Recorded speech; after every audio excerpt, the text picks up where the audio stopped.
Hello everyone, मी सुजाता धूत तुमच्या सर्वांचं खूप खूप स्वागत करते आपल्या चॅनल त्रियाज किचनमध्ये। आजच्या एपिसोडमध्ये आपण बघणार आहोत एकदम चविष्ट अशी कैरी आणि ओल्या खोबऱ्याची चटणी आणि विशेष म्हणजे अगदी झटपट ही चटणी बनून तयार होते।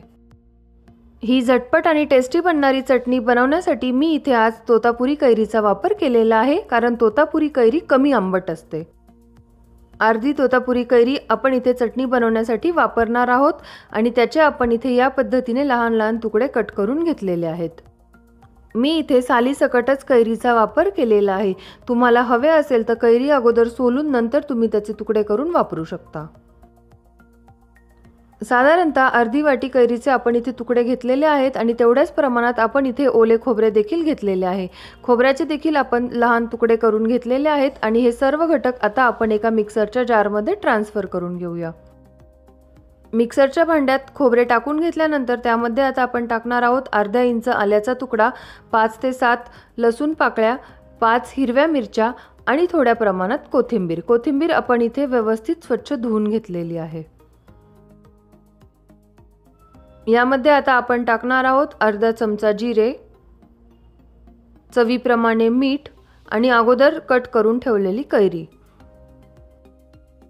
हे सर्व घटक आपण अगोदर पाणी न टाकता असेच मिक्सरमध्ये फिरवून घेणार आहोत आणि त्यानंतर गरजेप्रमाणे थोडे थोडे पाणी टाकून आपण पुन्हा ही चटणी वाटून घेऊया। या पद्धतीने पाणी न टाकता आपण ही चटणी वाटून घेतलेली आहे। आता आपल्याला ही चटणी किती प्रमाणात घट्ट किंवा सैलसर हवी आहे त्या पद्धतीने यामध्ये आपण पाणी टाकून पुन्हा ग्राइंड करून घेणार आहोत। आपल्याकडे जर ओले नारळ किसून किंवा बारीक तुकडे करून तयार असेल तर फक्त 5च मिनिटात ही चटणी बनून तयार होते आणि विशेष म्हणजे चपाती किंवा भाकरी बरोबर देखील ही चटणी एकदम छान लागते। एवढेच नाही तर आपण उत्तप्पा किंवा इडली सोबत देखील ही चटणी सर्व करू शकतो। फक्त थोडेसे मीठ आणि पाणी टाकून जर आपण ही चटणी पातळ केली तर त्याबरोबर देखील ही चटणी अतिशय टेस्टी लागते।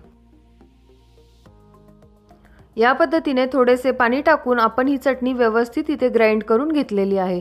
आता ही चटणी आणखी टेम्पटिंग बनवण्यासाठी यावर आपण देणार आहोत एक तडका।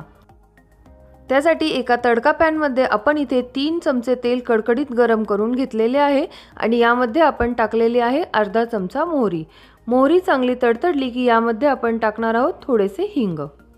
यामध्ये आता आपण टाकणार आहोत 1 चमचा चना डाळ आणि 1 चमचा उडद डाळ आणि चमच्याने हे सर्व घटक आपण व्यवस्थित हलवून घेणार आहोत। सर्वात शेवटी यामध्ये आपण टाकणार आहोत 8 ते 10 कढीपत्त्याची पाने आणि 1 सुकी लाल मिरची आणि हे सर्व घटक व्यवस्थित परतले गेले की हा गरमागरम तडका आपण चटणीवर टाकणार आहोत।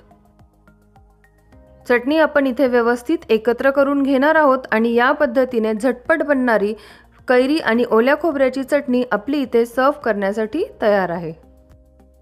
तडका न देता डायरेक्टली देखील आपण ही चटणी सर्व करू शकतो, परंतु तडका दिल्यानंतर चटणी आणखी टेस्टी लागते।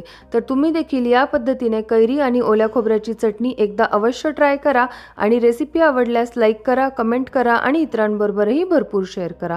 Thank you for watching.